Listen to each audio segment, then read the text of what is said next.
Good morning student. Chapter number 9 basic પદાવલીઓ અને નિત્યસમ. આપણે ચેપ્ટર નંબર 2 માં જોયું દ્વિચલ અને એકચલ સુરેખ સમીકરણ શું છે. તો બેઝિક પદાવલીઓ અને નિત્યસમ એમાં આપણે ચેપ્ટર નંબર 2 માં જોયું ચલ કોને કહેવાય. ચલ એટલે જે વિભિન્ન કિંમતો ધારણ કરી શકે એને શું કહીએ છીએ? ચલ. અને અચલ કે જેની કિંમત નિશ્ચિત હોય એને કહીએ અચલ. હવે જોઈએ પદાવલીઓ કોને કહેવાય. તો પદાવલી એટલે ચલ અને અચલ બંનેને ગાણિતિક ક્રિયા જેવી કે સરવાળો, બાદબાકી, ગુણાકાર કે ભાગાકારથી સાંભળીએ તો આપણને શું મળે? પદાવલી.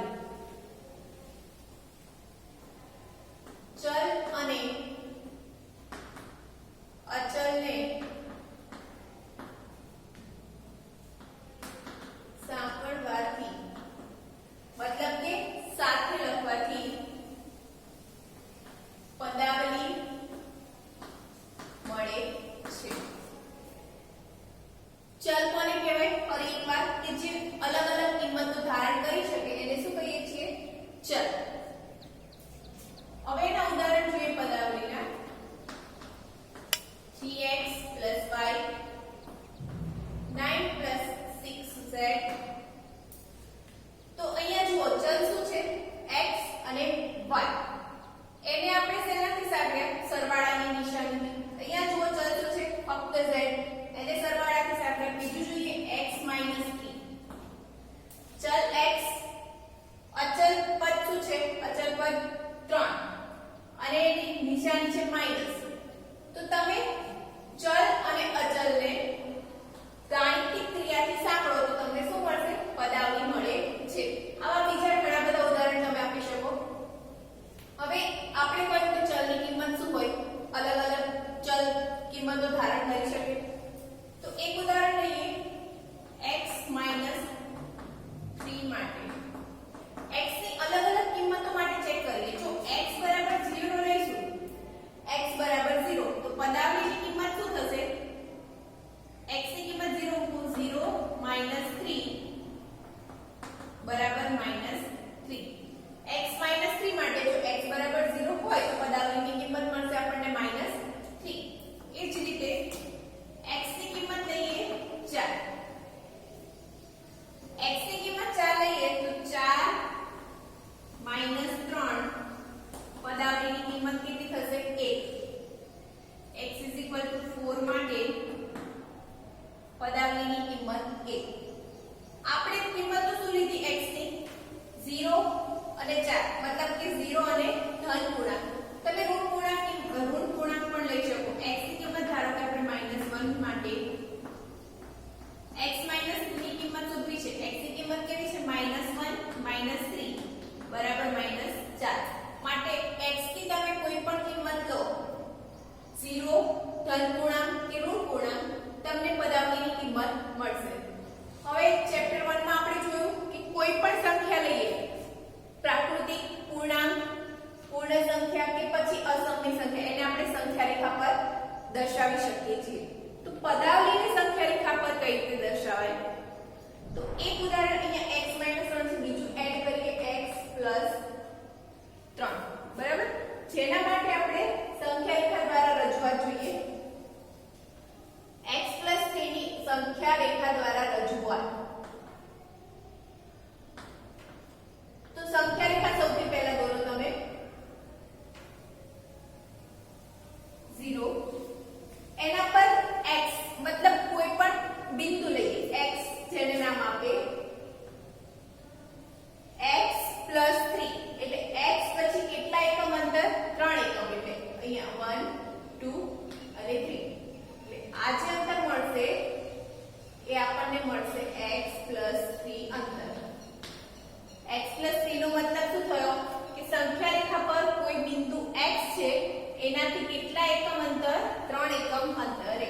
અને આ જે આપણને બિંદુ મળે છે એને આપણે p કહી દઈએ. તો x બિંદુ x ની +3 અંતરે બિંદુ p મળે છે. હવે બીજી એક ઉદાહરણ લઈએ. 4x + 3. 4x + 3 x ના 4 ગણા છે અને એમાં 3 એડ કર્યા છે.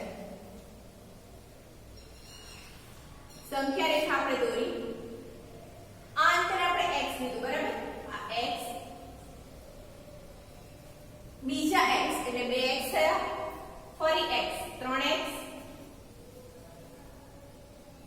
આ અંતર x છે, આ x x x, આ બધું અંતર x x x એકમ છે, તો x x x x 4x થશે, આટલું x છે, ફરી આ બીજું x, આ 3x અને આ 4x, એટલે આ જે ટોટલ અંતર આવ્યું એ થશે 4x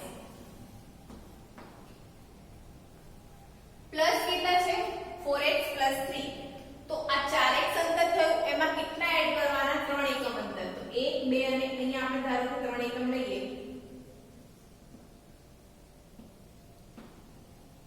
3 એકમ, તો આ જે આખું અંતર રહ્યું, અહીંયા આપણે બિંદુ O આપીએ અને અહીંયા આપણે બિંદુ P, તો આ જે આખું અંતર થશે 4x 3 થશે. તો આ રીતે તમે કોઈ પણ પદાવલીને સંખ્યા રેખા દ્વારા પણ રજૂ કરી શકો. પદાવલી કોને કહેવાય આપણે જોયું. હવે જોઈએ એક ચલ ધરાવતી પદાવલી. તો એક ચલ ધરાવતી પદાવલી કોને કહેવાય અને બે ચલ ધરાવતી પદાવલી કોને કહેવાય? તો જે પદાવલીમાં ફક્ત એક જ ચલનો ઉપયોગ થતો હોય એવી પદાવલીને એક ચલ પદાવલી કહેવાય, અને જેમાં બે ચલનો ઉપયોગ થતો હોય એવી પદાવલીને બે ચલ પદાવલી કહેવાય. તો એક ચલ ધરાવતી પદાવલીના 5 ઉદાહરણ આપો. એક ઉદાહરણ હું આપું છું, બાકીના ચાર તમારે નોટબુકમાં સાથે લખવાના છે. y + 4. અહીંયા ચલ શું છે? y એક જ, ફક્ત એક ચલ છે માટે આને શું કહેવાય? એક ચલ પદાવલી. આવા બીજા 4 ઉદાહરણ સાથે લખવાના છે. બે ચલ ધરાવતી 5 પદાવલીના ઉદાહરણ. 6y + z. અહીંયા ચલ શું છે? y અને z. બે ચલ થયા, y અને z બે ચલ છે, માટે આ પદાવલીને શું કહીશું આપણે? બે ચલ ધરાવતી પદાવલી અથવા તો દ્વિચલ પદાવલી. પદ, અવયવ અને સહગુણક. તો પદાવલીમાં પદ કોને કહેવાય, અવયવ કોને કહેવાય અને સહગુણક કોને કહેવાય? તો એક ઉદાહરણ લઈએ. આપણે ઉપર બે ચલ ધરાવતી એક પદાવલીનું ઉદાહરણ લીધું છે 6y + z. તો એમાં પદ કોને કહેવાય? 6y એ એક પદ થયું અને z એ બીજું પદ થયું. તો 6y અને z બંને પદ છે, અને એને શેનાથી સાંકળવામાં આવે છે? પ્લસ થી. એટલે આ જે આખું બનશે એને શું કહેવાય? પદાવલી. તો 6y અને z બંને પદ છે. હવે અવયવ કોને કહેવાય? તો આપણે પદ લઈએ 6y. તો 6y ને તમે શું લખી શકો? 6 × y. તો 6 અને y જે છે એ 6 × y માં 6 અને y પદ 6y ના અવયવ છે. z લઈએ તો z શું થાય? z × a એટલે z, તો એનો અવયવ શું થશે? 1 અને z. તો પદ કોને કહેવાય? 6y અને z પદ છે, અને અવયવ 6y પદ લઈએ તો એમાં 6 × y 6y થયા, એટલે 6 અને y એ પદ 6y ના અવયવ થશે. હવે સહગુણક કોને કહેવાય? તો ચલ સાથે જે અચળ પદ ગુણાકારમાં છે એને સહગુણક કહેવાય. તો સહગુણક જોઈએ તો પહેલું પદ લઈએ 6y નો સહગુણક શું થશે? સહગુણક મતલબ ચલ સાથે ગુણાકારમાં શું છે? 6. તો 6y નો સહગુણક 6. બીજું પદ છે z. z સાથે ગુણાકારમાં શું છે? 1 છે. આગળ કાંઈ ના હોય એટલે એનો મતલબ કે 1z છે. 0 ના ગણાય, કેમ કે 0 સાથે કોઈ પણ સંખ્યાને તમે ગુણો તો એ પદ 0 થઈ જવાનું, એટલે આને શું z એટલો છે એનો મતલબ કે 1z છે, માટે એનો સહગુણક શું થશે? 1. સહગુણક 1. પદ, અવયવ અને સહગુણક. તો પદ એટલે પદાવલીના જે બે પદો, એ મતલબ કે 6y અને z સરવાળાથી જોડાયેલા છે, તો બંનેને શું કહેવાશે? પદ. અને બંને પદમાં જે ગુણાકાર છે, જે પદ ગુણાકારથી જોડાયેલા છે, જેમ કે 6 અને y, 6 × y ગુણાકારથી જોડાયેલા છે, તો 6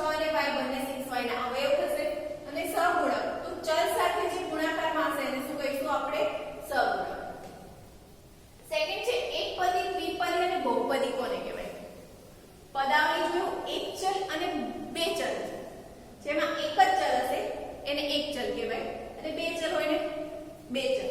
આ બધા પદાવલીના પ્રકાર છે. એક ચલ પદાવલી, બે ચલ પદાવલી, પછી એકપદી, દ્વિપદી અને બહુપદી. તો એકપદી, પદી મતલબ કે જેમાં એક જ પદ હોય, એક પદ હોય એને એકપદી. દ્વિપદી, દ્વિ મતલબ બે, બે પદ હશે એને દ્વિપદી કહેવાય. અને બહુપદી કે જેમાં ત્રણ, બે અથવા ત્રણ થી વધારે પદ હોય એને ત્રિપદી કહેવાય. તો એકપદી કોને કહેવાય? એક જ પદ ધરાવતી પદાવલી એટલે એકપદી. ઉદાહરણ જોઈએ. y એક જ પદ છે, y એકલો.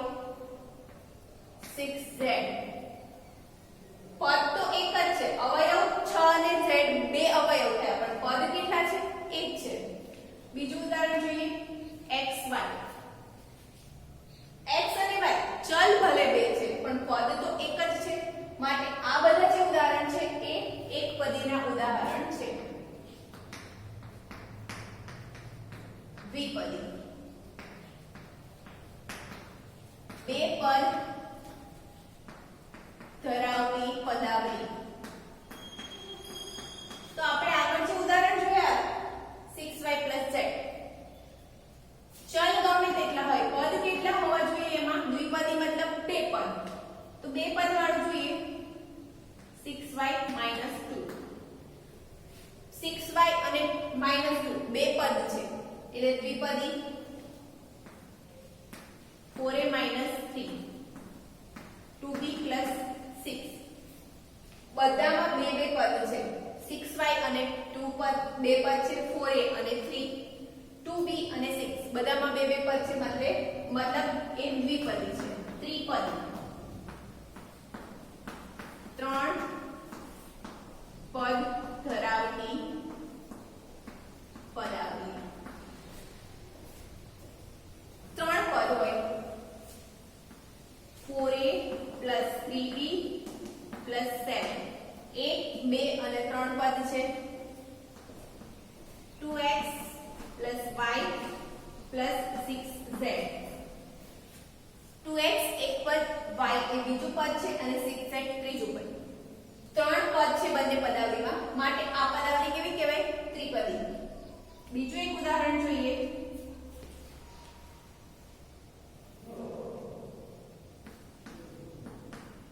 પ્લસ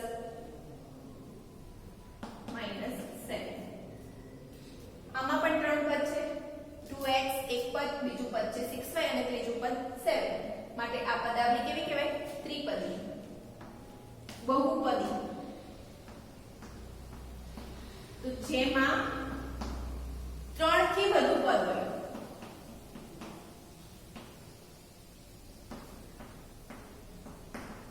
ત્રણ કરતા વધુ પદ હોય તો બહુપદી કહેવાય. અને બીજી ખાસ વસ્તુ, 3 પદ હોય પણ સગુણ શૂન્ય ના હોવો જોઈએ અને કોઈ પણ પદનો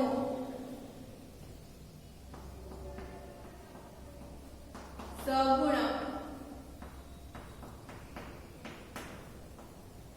શૂન્ય ન હોય. અને બીજી એક ખાસ વસ્તુ ધ્યાન રાખજો. એકપદી, દ્વિપદી અને ત્રિપદી બધામાં ચલની ઘાત અહીં આપણે ઉદાહરણમાં એક જ દીધી છે. અહીંયા તમે ઘાત 2 ઘાત લઈ શકો, 3 ઘાત લઈ શકો, કાઈ પણ લઈ શકો.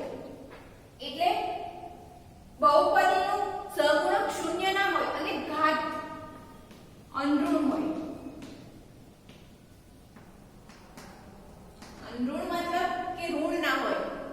કોઈ પણ બહુપદીની ઘાત માઈનસમાં હશે નહીં.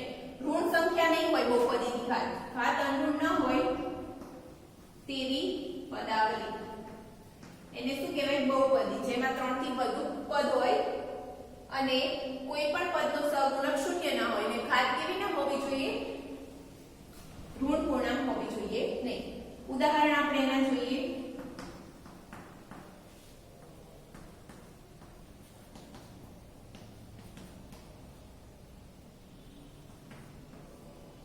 બરાબર છે? ગમે તેટલા હોઈ શકે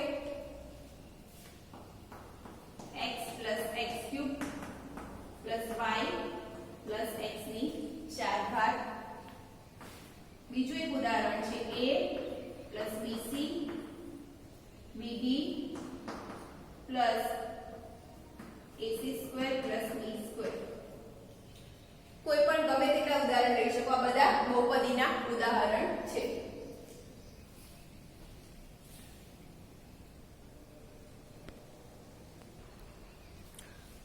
ઓકે, નેક્સ્ટ છે નીચેનામાંથી કઈ બહુપદી એકપદી દ્વિપદી કે ત્રિપદી છે તે ઓળખાવો. એકપદી દ્વિપદી ત્રિપદી તો જેમાં એક પદ હશે એક પદ. પહેલું છે -zx 5. કેટલા પદ છે? -z અને 5 એમ બે પદ છે. તો પહેલી છે બહુપદી છે, પહેલી જે પદાવલી છે થશે દ્વિપદી. સેકન્ડ છે x y z. x y અને z ત્રણ પદ છે તો એને કહેવાય ત્રિપદી. થર્ડ છે y z 100 એટલે એક પદ થશે y, બીજું z છે ને ત્રીજું પદ 100 તો એ છે ત્રિપદી. Fourth ab bc. એક પદ છે ab, બીજું પદ છે bc. બે પદ છે તો એને શું કહેવાય? દ્વિપદી. 17 અચળ પદ છે પણ એક જ પદ છે તો એને કહીશું આપણે એકપદી. માત્ર એક જ ચલ x ધરાવતી ત્રણ એકપદીના ઉદાહરણ લખો. ચલ કેવું હોવું જોઈએ? x. ફક્ત એક જ ચલ હોવો જોઈએ અને જે હોય x. અને એવી કેવી કેટલી બહુ એકપદી? ત્રણ એકપદીના ઉદાહરણ આપવાના છે. તો 6x એક ઉદાહરણ થયું. બીજા ઉદાહરણ સાથે લખવાના. ચલ x હશે અને એક જ પદ હશે એવી બહુપદી. સેકન્ડ છે ચલ x અને y હોય તેવી ત્રણ બહુપદી. બંને ચલ હોવા જોઈએ x અને y. તો xy + 2 લખી શકો તમે. બંને ચલનો ઉપયોગ થયો. બીજું એક ઉદાહરણ x + y. બે ચલ છે અને પદ પણ બે છે x અને y. ત્રણ ઉદાહરણ સોરી 5 લખજો. બે ઉદાહરણ મેં આપી દીધા છે તો બાકીના ત્રણ ઉદાહરણ તમારે સાથે લખવાના છે. બહુપદીના ઉદાહરણ આપો. બહુપદીના ઉદાહરણ આપણે બહુપદી કોને કહેવાય એમાં જોયું જે તમારે જાતે જ લખવાના છે. જેમાં પદ કેટલા હોવા જોઈએ? યા તો 4 અથવા 4 થી વધુ એવા ઉદાહરણ આપવાના છે. હવે જોઈએ સજાતીય પદો અને વિજાતીય પદો. સજાતીય પદો કોને કહેવાય?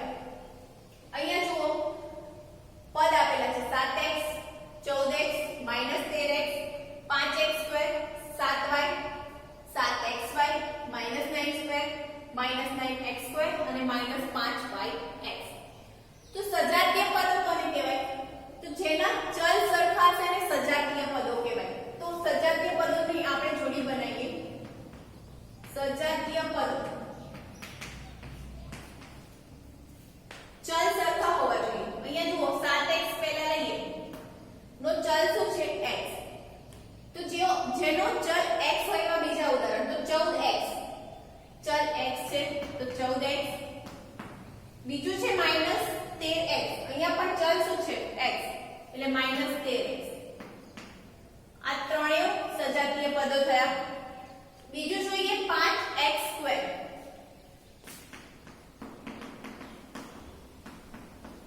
x2 છે તો x2 વાળું બીજું પદ જોઈએ અહીંયા -9x2. તો 5x2 અને -9x2 કેવા પદો થયા? સજાતીય પદો.